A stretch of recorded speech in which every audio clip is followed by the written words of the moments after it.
first concert for our 2024-2025 season. And our opening piece for this season is a composition called Fanfare for a New Era. It's not a misprint. The composer for this piece is indeed known as Dick Zebra. And without explaining anything further, we're going to start off.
for today's program. You'll get to hear the whole thing later on. But first thing we're going to do for you today is perform some music from Spartacus.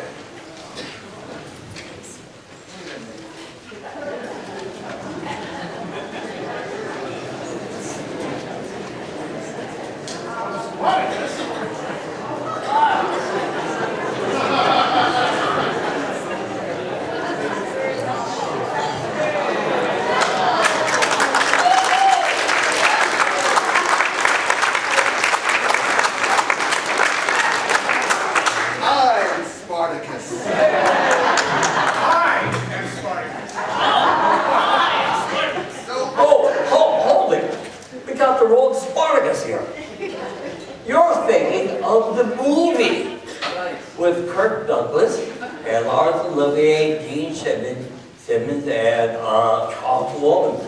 A great movie. But we're not doing that Spartacus. Instead, we're doing Spartacus from the ballet by Arab Khachaturian.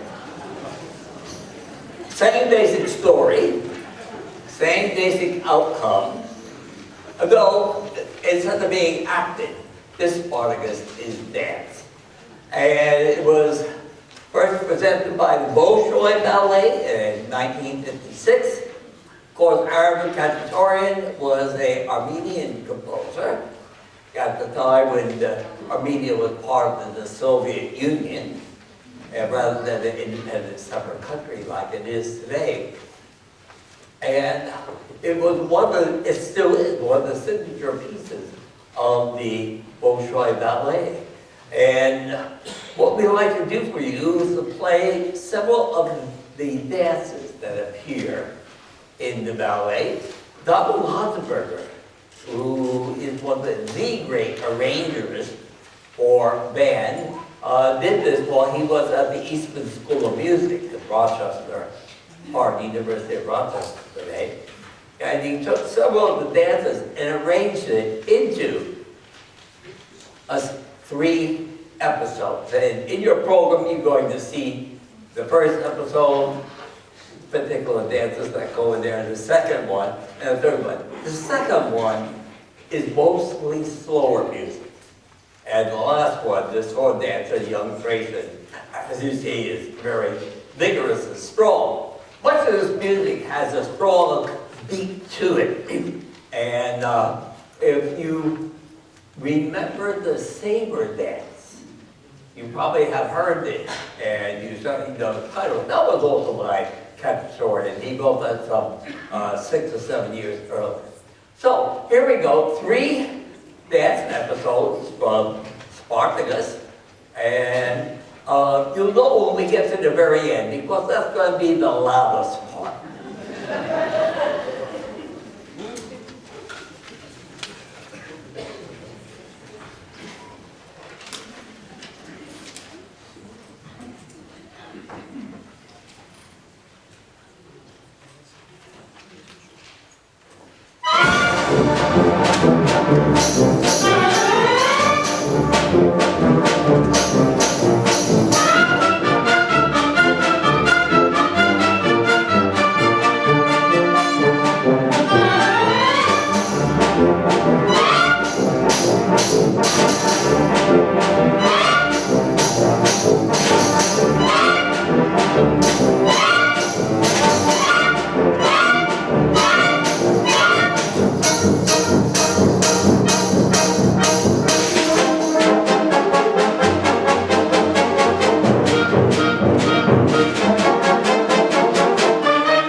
like to point out some of the solos, a very extensive clarinet solo. Now we're taking that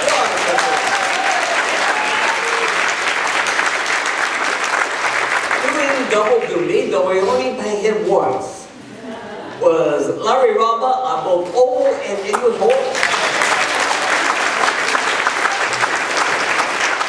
On the tune, double roll.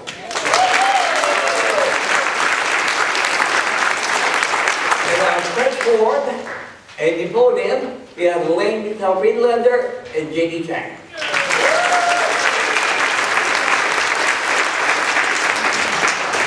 Now, we're coming close to the holiday season. The way I know that, last night was at Dunkin' Donuts, and on the speaker was Sleigh Ride by Leroy Anderson. And we had our first snow of the season just a couple days ago. Of course, it didn't last very long, so we're still back to raking leaves. But Sleigh Ride was composed by Leroy Anderson, and Anderson had a wonderful career writing a lot of little miniature pieces, very stylishly done. And in 1951, he wrote a composition called Blue Tango. And surprisingly, that went to #1 on the Billboard charts for a number of weeks, even though it was a semi-classical piece. We're going to perform for you right now, Blue Tango.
19th century, the time of operas by Verdi and Rossini, and the French composers such as Auber and Meyerbeer, every opera had to have a ballet.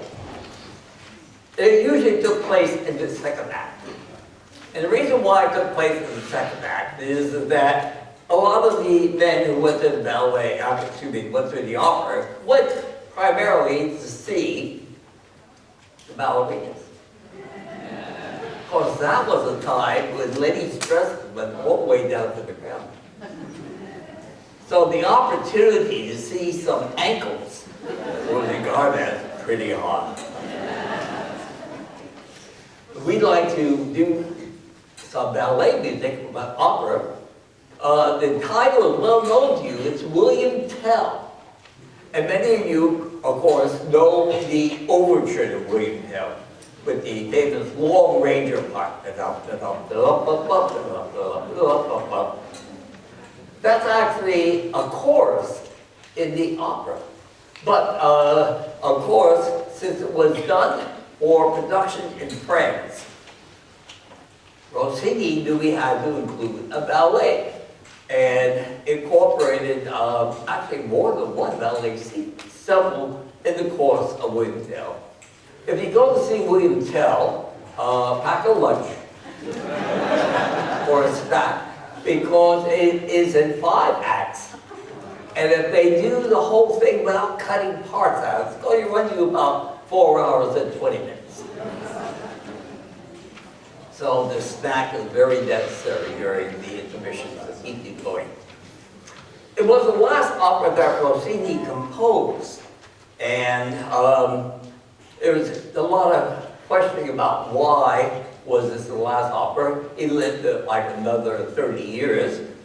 The answer most people believe is that he just basically got tired of writing operas. He was making so much money of the operas he had already composed.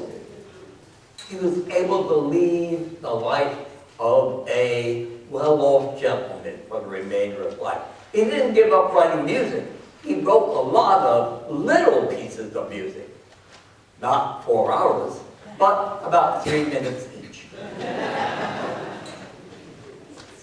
So we're going to go ahead right now, and we're not going to show you our ankles, but we are going to do ballet music from William Tell.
Before we do the last piece of the first half of the program, it's time for a commercial message, as they say. And if you are new to the Wally Band, would like to get some more information of the Wally Band, we have some postcards in the back, and you can put your mailing address on there, or your email address, or both, and we will alert you to our upcoming conference. In addition to this, the Wally Band is primarily self-sustaining. We receive a concert that the town pays for during our summer season. But all the rest of our concerts are covered by monies that the band receives. We do parades on Memorial Day and 4th of July. That's income for us. And we play in other towns. That's income for us. But our concerts here in Walled Lake are free. If you would like to make a donation, we would be very happy to accept it. There is a donation box in the form of a little wooden bandwagon over on the side here. And also, if you want to, for example, send us a check and get on our patron list, there's envelopes already addressed. Just put your check in and put a stamp on, and it will get to us soon after you mail. The last composition we're doing is also very seasonal too. And in the various shopper newspapers and in storefront windows, there's posters announcing that the Nutcracker is going to be performed here, there, and everywhere. This is the Nutcracker season. But it might surprise you to know that the Nutcracker Ballet is a relatively recent popular thing. It was composed in the 1890s. The choreography by Marius Papita, music by Tchaikovsky, and for a number of years, no one ever did the ballet. The music, though, was very popular because they had a Nutcracker suite. In the late 1940s, George Balanchine of the New York Ballet decided to do an entire month of Nutcracker performances. And people thought they were crazy. Who wants to see a ballet that no one goes to? But people started going. They became very popular. And ballet companies all over the United States do the Nutcracker in December. It is their big cash cow, because it pays for the rest of their season. You know, when they're doing ballets by Delibes or Balanchine or John Frankel or other ballets that are not as well known. We're going to play for you now the Waltz of the Flowers. Comes the Nutcracker. We're leaving out the harp solo because we don't have a harp. Instead, we're starting right at the famous part.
invariably have a very strong dance component. And our next composition is made up of dance music that appears in a Broadway show.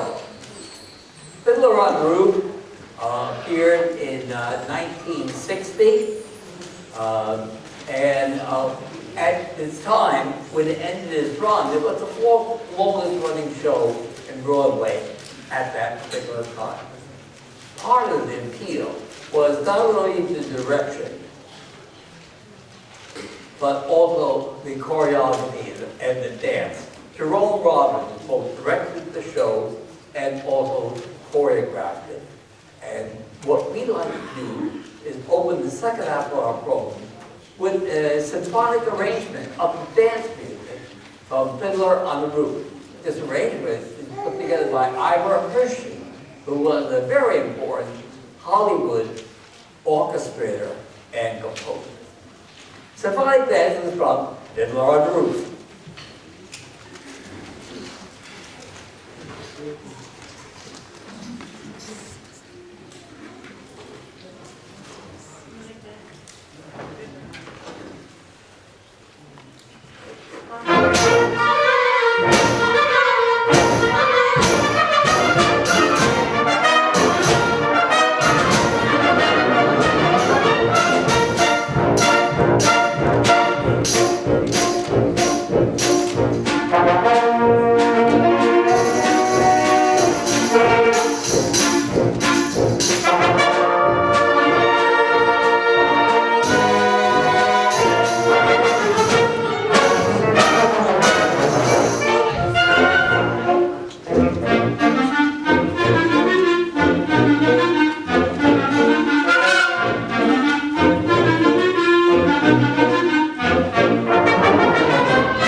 like to point out some of our soloists on flute.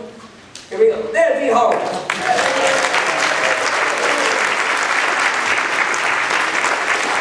Trumpet solo by Kenny Olson.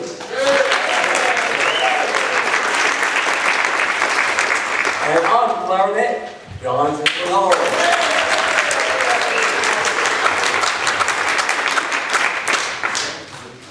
Our next composition was actually written for an ensemble in New Jersey. Robert W. Smith, a well-known composer, did a number of commissions. That's when the organization contacts a composer and say, could you write a piece of music for us? And the composer writes back saying, well, what do you have in mind? And then the people say, well, we'd like a piece of music lasting about 8 minutes, featuring a band, and this year we're going to have wonderful saxophone players. So make it very, that's the saxophone sound very important one. And then the conductor, the composer says, okay, very good. Here's how much it's going to cost you.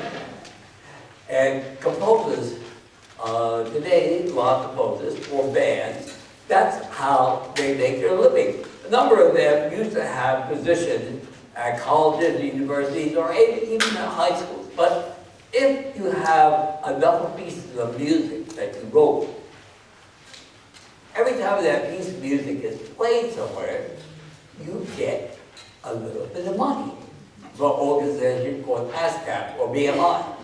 So you get to a point where you no longer have to go and teach a class. Instead, you just stay home by your computer keyboard and wait for those commissions to come in. And by the way, after you do a commission, you can then send that music to a publisher. And if it's picked up by the publisher, that means you get that money too. So, this piece is called Dance in the Secret Garden. And the composer Robert W. Smith chose garden in the title because New Jersey is the garden state. That's right. Okay. So this was composed for the North Jersey Region Band several years ago, and it's a wonderful piece. I know you're going to enjoy it.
A very fantastic food song by Kathy Harlan.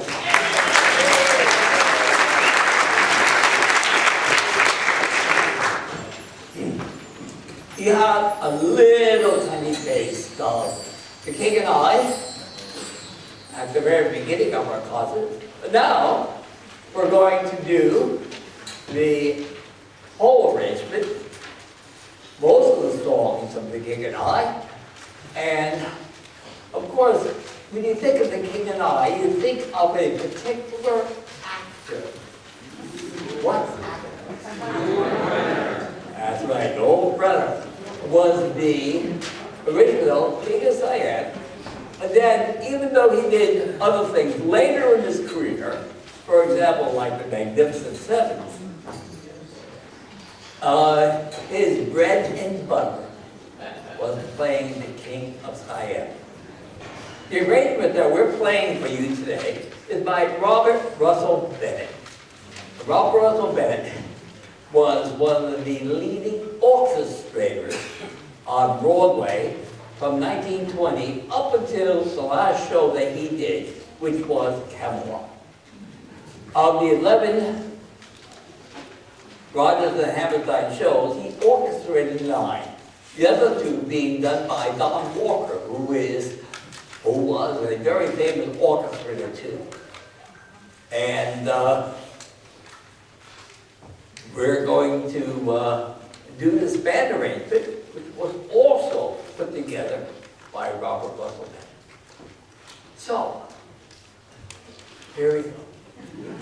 Going back into the 1860s, the time when the country that we today call Thailand was known as Thailand.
our soloist, that Jean Chang on your podium. Kevin McCullough on trombone. Billy Olsen on trumpet. And Randy Holmes on bass. Larry Walker, vocal on organ.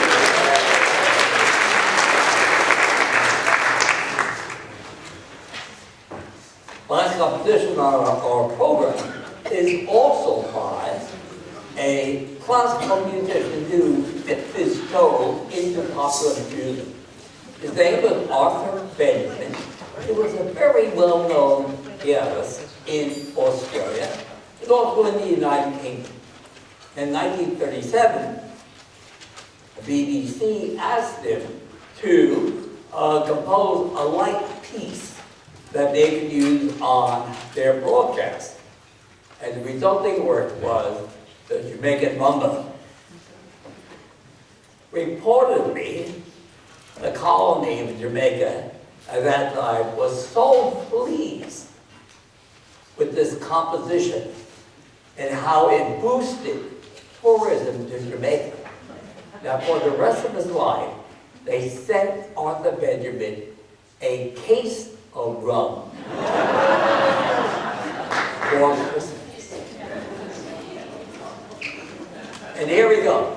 Sorry, we don't have any rum to send over.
We do have an encore.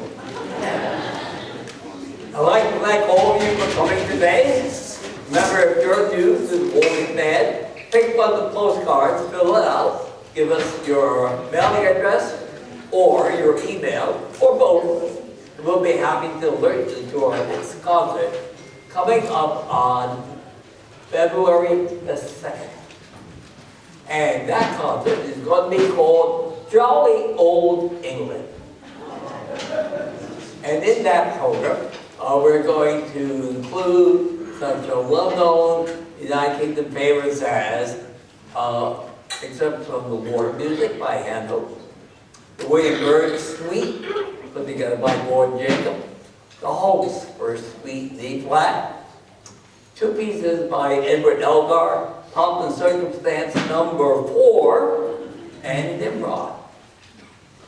Some music also by the great star of the stage in England, Noel Coward. We're doing an arrangement of music by him. And of course, some great United Kingdom marches. And that will be out of our concert on the 2nd of February in 2025. And for our last competition, well, we didn't have a march. Well, we did. We had the march of the Siamese Children. Well, we need a Sousa march to go ahead and end today's program. So we're going to play for you a Sousa march called the Gallant 7th.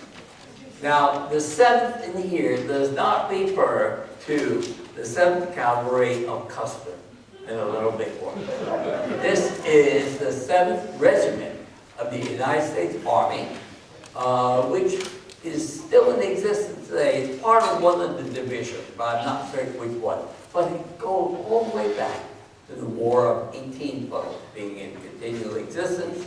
And in the 1920s, the commander of the 7th Regiment asked Sousa to ride a march with him. And he did. And here it is right now. The Gallant 7th March of Donald Sousa.